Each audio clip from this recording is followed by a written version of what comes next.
Right, settle in, darlings. You simply must hear about this experience. It's not a tale one recounts lightly, you understand. It's a narrative woven with the threads of utter disappointment, casual disdain, and a rather profound sense of being profoundly misunderstood. You see, one develops certain expectations, docen T1, especially when one's pedigree involves a, shall we say, discerning appreciation for the finer things. It's not snobbery, honestly. It's simply knowing what one deserves. And what I received at the Nova Park Hotel side was, to put it mildly, an insult. Prepare yourselves, because this isn't going to be pretty. Oh, and please, do chime in if you've encountered something similar. Misery loves company, as they say, and a collective commiseration feels validating. It is important to me to be validated. It began, you see, with an assumption. A terribly naive one. I now realize that a 5-star establishment in Turkey would, well, be 5-star. Truly, I recall my mother. Bless her soul, she always favored Parisian boutiques and Swiss chocolatiers expounding on the virtues of Turkish hospitality. Oh, darling, she'd murmur, adjusting my pearl necklace, they adore visitors, treat them like royalty.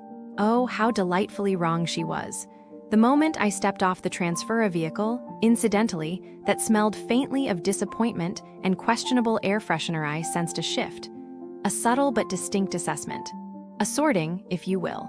It was as if an invisible concierge declared, in perfectly clipped German, "Ah, another one who doesn't quite fit." I naturally speak several languages, but the air thrummed with German, Russian, and a sort of focused neglect towards anyone speaking anything else. And I, sweet, naive me, assumed politeness was universal. I really should have known better. It's devastating for a heart like mine. I am such an empath. The reception itself, oh, the horror. The woman behind the desk, a vision in weary indifference, barely graced me with a glance. When I tentatively inquired about a late checkout, one simply cannot rush perfection. You understand, she didn't bother to look up a computer. A computer? Can you believe that? She simply declared, with the deadpan delivery of someone reciting a grocery list, that the hotel was full. Full of people who apparently mattered more than I did. It wasn't simply the rejection, it was the utter lack of effort, the complete disregard for even the appearance of service. It reeks of a rot within, you see? If they can't even pretend to care, what hope is there for the real thing? It's infuriating. Now, let us discuss the room. Oh, the room, describing it as dated feels a gross understatement. It felt like stepping back into a forgotten era, but not a charmingly vintage one. More like a preserved specimen of 1970s desperation. The mattress, my dears, was a betrayal to the very concept of sleep. It sagged in all the wrong places, offering the support of a wilting flower. The air conditioning unit produced a noise akin to a disgruntled walrus. And the cleaning service, a term used with a breathtaking lack of irony, was, shall we say, aspirational. One afternoon, I returned to find my room looking precisely as I'd left it that morning. Crumpled tissues remained, a single rogue eyelash clung to the velvet chaise lounge, and the faint scent of despair lingered in the air. Everything felt sticky. It's hard to explain the psychological impact of sticky. It implies neglect, a lack of basic hygiene, and a general disrespect for one's well-being. Think of it. Surfaces meant for repose, contaminated by past inhabitations. It's unsettling. Reminds me of my aunt's house, always dusty with a pair of slippers you felt unsure to touch. And the food. Oh, the food. If one were to describe it in a single word, it would be sad. A culinary wasteland of lukewarm dishes, questionable meat products, and pastries that had clearly witnessed better decades. The desserts, in particular, were a tragedy. Day-old cakes, repurposed. The reality of businesses near Nova Park Hotel, side the businesses near Nova Park Hotel side, are a masterclass in disappointment. They operate with the subtlety of a carnival scam, bright lights, big promises, and a lingering sense of betrayal once you realize what just happened. Let's start with shopping. Nova Mall is the kind of place where optimism goes to die. The stores here treat customers like an inconvenience rather than guests. At United Colors of Benetton, a simple question about a promo turned into a shouting match, with staff throwing clothes and accusing customers of wasting their time. McDonald's, same energy. Staff muttering insults in Turkish, assuming no one understands. The play area is a tragic metaphor for neglect, broken games, a dead elevator, and management that would rather argue with reviews than fix anything. And if you need a bathroom, good luck. The Mal's toilets are so grim, visitors advise emptying your bladder before leaving the hotel. Then there's Q-Spa Wellness, where relaxation is just a myth. The spa itself might be passable, but the experience is ruined by aggressive upselling. Guests report being ambushed for extra charges, like a surprise €90 bill for a cup of tea that was supposedly complimentary. The spa manager's solution, offering to refund the money, but only after the damage is done. Some guests even accuse the place of outright theft, with one man claiming he was robbed of €100. Prices mysteriously rise every few months and the treatments, rushed, half-finished, or just missing. But nothing compares to the Q Beach Restaurant Lounge, where dining feels like a hostage situation.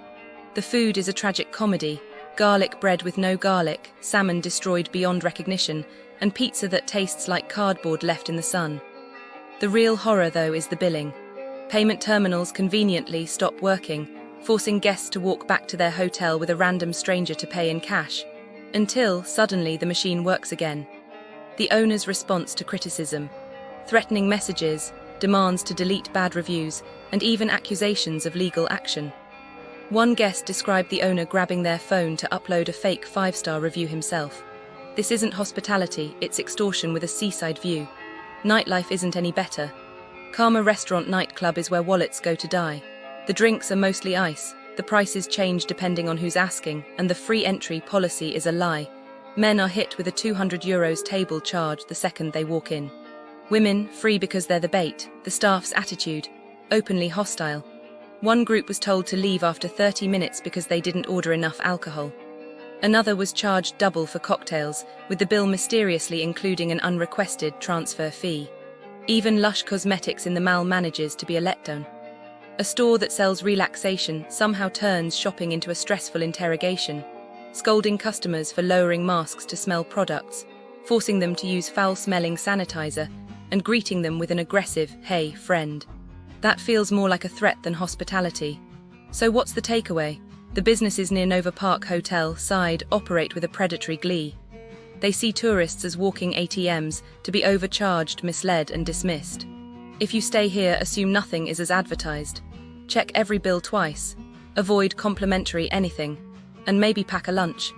Because in this corner of Turkey, the only thing more exhausting than the heat is the sheer effort of not being scammed. Okay, so I was like looking into stuff near Nova Park Hotel side, because people go there for vacation and it is supposed to be nice. But honestly, it is a bit much. Businesses around there, they ray often eager. Like too eager, for example, the leather shops. There is a bunch near Nova Park Hotel side, and they try to sell you these genuine leather bags and jackets, but they guarantee they ray not. My cousin, she went last year, she bought a jacket thinking it was real leather, paid a fortune, Then when she got back home, it started peeling. It was PU leather, basically plastic. She felt so stupid, she probably threw it away, and honestly, those shop owners, they just wait for the next tourist. They probably didn't even care, they've probably done it a million times. They just keep selling fake stuff to people who trust them. It's just, how could you? Then there are the carpet shops. Oh, the carpet shops, they're always offering tea, being super friendly and trying to get you to come inside. Which is nice, I guess, but then they start showing you really expensive carpets, saying they ray rare and hand-woven, but often they ray machine-made and the price, inflated like crazy. A family I know went to side, staying near Nova Park Hotel side, and they got talked into buying a small rug for like 500. When they got home, their friend who collects carpets told them it wasn't worth more than 150.